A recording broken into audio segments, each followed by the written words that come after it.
Kita lihat kiai-kiai dulu, ya ulama-ulama di sini dulu, sampai mereka tadi itu bisa mencium bau. Ini bau Sayyid ini.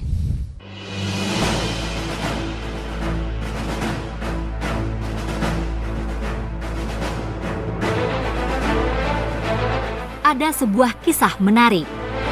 Pada suatu zaman, di masa Daulah Abbasiyah yang dipimpin oleh Khalifah Al-Mutawakkil. Suatu hari, ada seorang wanita bernama Zainab mengaku dirinya sebagai cucu Nabi Muhammad Shallallahu Alaihi Wasallam, putri dari Sayyidina Ali Karramallahu Wajhah dan Sayyidah Siti Fatimah Az-Zahra radhiyallahu anha. Pengakuan Zainab bahwa dirinya adalah putri Sayyidina Ali Karramallahu Wajhah dan Sayyidah Siti Fatimah Az-Zahra radhiyallahu anha sebagai cucu Nabi Muhammad Shallallahu Alaihi Wasallam. Padahal, rentang waktu antara Daulah Abbasiyah dan masa hidup Sayyidina Ali dan Siti Fatimah sudah berlalu sekitar 2 abad lamanya.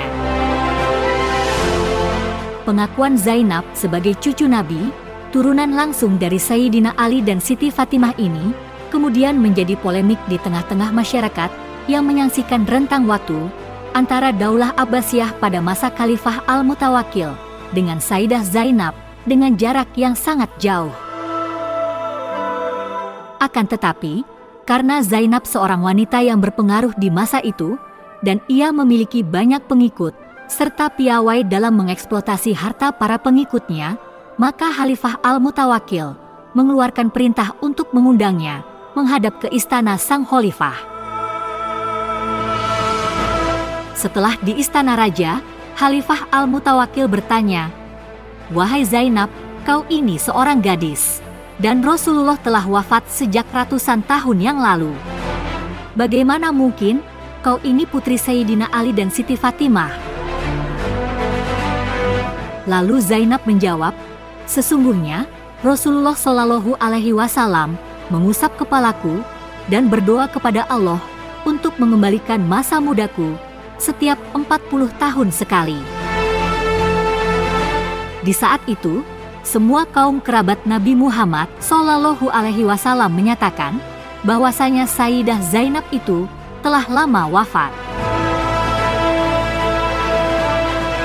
Setelah Khalifah Al-Mutawakkil mencecarnya, dan karena Khalifah tidak puas atas jawaban Zainab itu, lalu Khalifah Al-Mutawakkil mengumpulkan para masyaikh, yaitu para ketua turunan Sayyidina Ali bin Abi Thalib dan putra-putra Sayyidina Abbas, serta segenap para bangsawan Quraisy untuk membicarakan kelanjutan perkara Zainab yang mengaku putri Sayyidina Ali dan Siti Fatimah.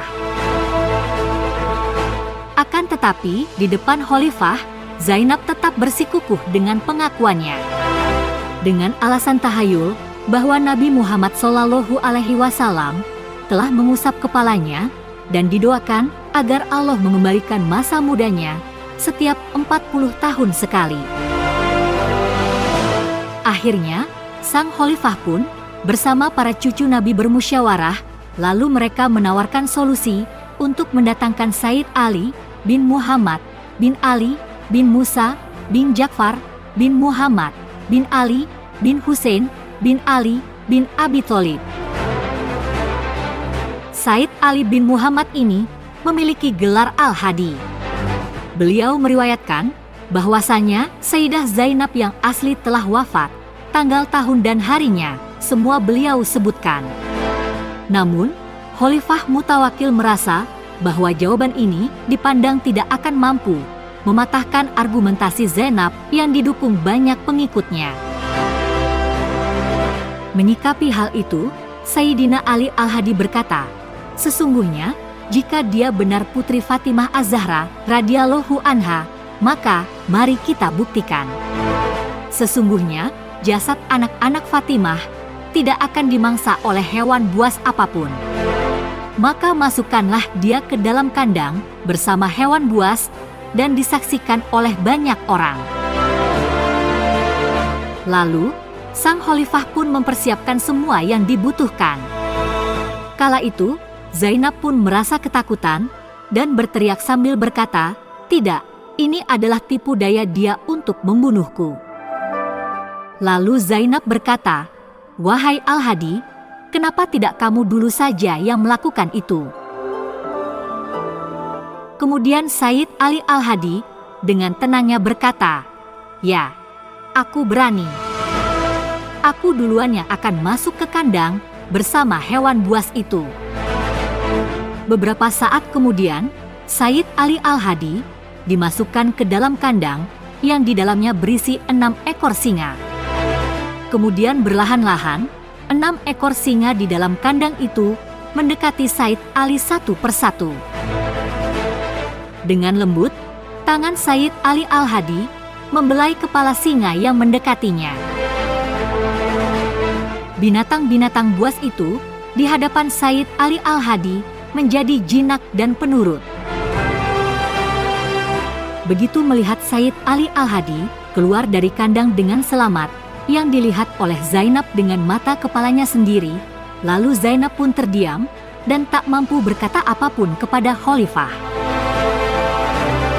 Akhirnya, Zainab pun mengakui kebohongannya yang selama ini menjadi polemik serta tipu daya yang selama ini dia lakukan.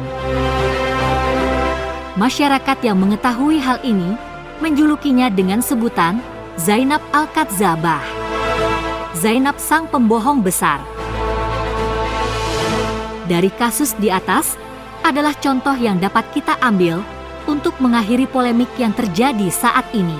Di saat pihak Kiai Imaduddin Utsman Al-Bantani mempertanyakan keabsahan nasab para habaib atas dasar beliau, karena banyaknya oknum-oknum yang mengaku sebagai keturunan Nabi Muhammad Shallallahu Alaihi Wasallam, akan tetapi dalam pandangan beliau, akhlak dan perilaku, ucapan dan perbuatan mereka tidak sesuai dengan tradisi di dalam keluarga Nabi Muhammad. Bila kita melihat akhlak yang diajarkan Nabi Muhammad, Sayyidina Ali, Siti Fatimah, Hussein, sampai kepada Sayyid Ali Zainal Abidin, betapa mulianya akhlak-akhlak mereka. Sedangkan mereka yang mengaku-ngaku sebagai cucu Nabi yang mulia, sungguh sikap mereka jauh dari sikap yang diajarkan Nabi. Dengan demikian, hal ini tidak membuktikan bahwa mereka adalah cucu Nabi. Maka, untuk membuktikan pengakuan Zainab, seperti yang dikisahkan tadi, Sayyid Ali Al-Hadi, sebagai keturunan asli daripada Sayyidina Hussein, beliau menyatakan bahwa putra-putri Sayyidah Fatimah itu, jasadnya tidak akan dimangsa oleh binatang buas apapun. Hal itu akan sangat memungkinkan kasus yang terjadi saat ini bisa mengambil contoh untuk solusi utama yang dapat dilakukan, seperti cara-cara yang sama sebagai pembuktian apakah para Habib Ba'alawi itu benar-benar turunan Nabi atau hanya sekedar seperti Zainab Al-Kadzab, Zainab si pembohong. Bila tidak ada yang berani melakukan itu, berarti pada mereka ada sesuatu yang tidak beres. Kalaulah mereka Habib Ba'alawi yang nasabnya diragukan oleh umat Islam dan mereka masih betul-betul yakin dengan nasab itu, seharusnya mereka tidak gentar melakukan pembuktian apapun daripada hanya mendoktrin umat Islam dengan berbagai hinaan, cemohan serta dalil-dalil sesat untuk mengancam dosa dan neraka. Namun, kalau memang tidak ada yang berani melakukan itu, minimal mereka berani melakukan tes DNA, seperti halnya keluarga Wali Songo yang lebih dahulu melakukan tes DNA untuk memverifikasi yang tercatat di dalam manuskrip dan disahkan oleh para nakoba di dunia. Dan faktanya, sampai detik ini, mereka yang mengaku para habaib ini belum ada yang bergeming menanggapi dengan terbuka untuk menerima tantangan melakukan tes DNA. Hikmah yang kedua dari kisah di atas, Khalifah Al-Mutawakkil sebagai penguasa Daulah Abbasiyah turun tangan langsung menyelesaikan polemik yang terjadi. Maka pemerintah pun seharusnya segera mengambil bagian untuk meredam polemik ini dengan memfasilitasi antara Kiai Haji Imaduddin Utsman Al-Bantani dengan para habaib untuk adu argumen berdasarkan catatan-catatan kitab yang ada di masanya. Atau keduanya harus melakukan tes DNA difasilitasi oleh pemerintah, baik pembiayaan maupun perlindungan hukum.